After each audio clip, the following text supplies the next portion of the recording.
ರಾಜ್ಯದಲ್ಲಿ ವಾಡಿಕೆಗಿಂತ ಅಧಿಕ ಮಳೆಯಾಗ್ತಿದೆ. ಆದರೆ ಕೊಪ್ಪಳ ಜಿಲ್ಲೆಯಲ್ಲಿ ಮಳೆ ಕೊರತೆ ಎದುರಾಗಿದೆ. ಮಳೆ ಇಲ್ಲದೆ ಜಿಲ್ಲೆಯ ಕೆರೆಗಳು ಖಾಲಿಯಾಗಿವೆ. ತುಂಗಭದ್ರಾ ಹಾಗೂ ಕೃಷ್ಣಾ ನದಿಗಳಲ್ಲಿ ನೀರು ಅಪಾರ ಪ್ರಮಾಣದಲ್ಲಿ ಹರಿದು ಹೋಗ್ತಿದೆ. ನದಿಗಳಿಂದ ಕೆರೆಗಳನ್ನು ತುಂಬಿಸಲು ಅವಕಾಶವಿದ್ರೂ ಕೂಡ ಅಧಿಕಾರಿಗಳು ಹಾಗೂ ಜನಪ್ರತಿನಿಧಿಗಳು ಈ ಕಡೆ ಗಮನ ಕೂಡ ಕೊಟ್ಟಿಲ್ಲ.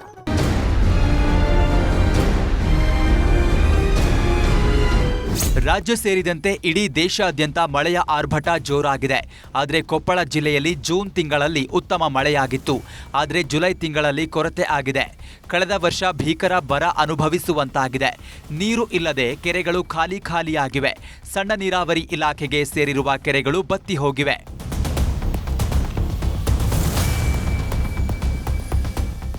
ಕೊಪ್ಪಳ ಜಿಲ್ಲೆಯಲ್ಲಿ ಸಣ್ಣ ನೀರಾವರಿ ಇಲಾಖೆಯ ವ್ಯಾಪ್ತಿಗೆ ಸೇರಿರುವ 122 ಕೆರೆಗಳಿವೆ. ಅವುಗಳಲ್ಲಿ 10 ಕೆರೆಗಳು ಸಂಪೂರ್ಣವಾಗಿ ಖಾಲಿಯಾಗಿದ್ದು 112 ಕೆರೆಗಳಲ್ಲಿ 30%ಕ್ಕಿಂತ ಕಡಿಮೆ ನೀರಿದೆ. ಜಾನುವಾರುಗಳು ಕುಡಿಯಲು ನೀರಿಲ್ಲ. ಪ್ರಾಣಿ ಪಕ್ಷಿಗಳು ಸಹ ಜಲಜೀವಕ್ಕೆ ಪರದಾಡುವಂತಾಗಿದೆ.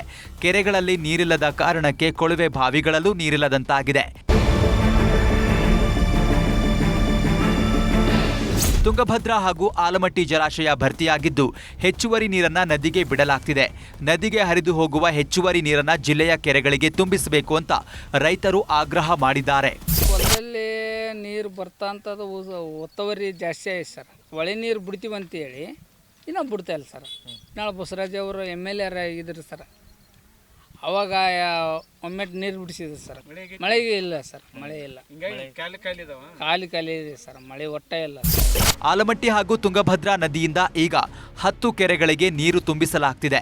ಇನ್ನು 70 ಕೆರೆಗಳಿಗೆ ನೀರು ತುಂಬಿಸುವ ಯೋಜನೆ ಇದೆ. ಕೊಪ್ಪಳ ತಾಲೂಕಿನ 16 ಕೆರೆಗಳಿಗೆ ನೀರು ತುಂಬಿಸಲು 22 ಕೋಟಿ ರೂಪಾಯಿ ಮಂಜೂರು ಮಾಡಲಾಗಿದೆ ಅಂತ ಶಾಸಕ ಕೆ ರಾಘವೇಂದ್ರ ಹಿಟ್ನಾಳ್ ತಿಳಿಸಿದ್ದಾರೆ.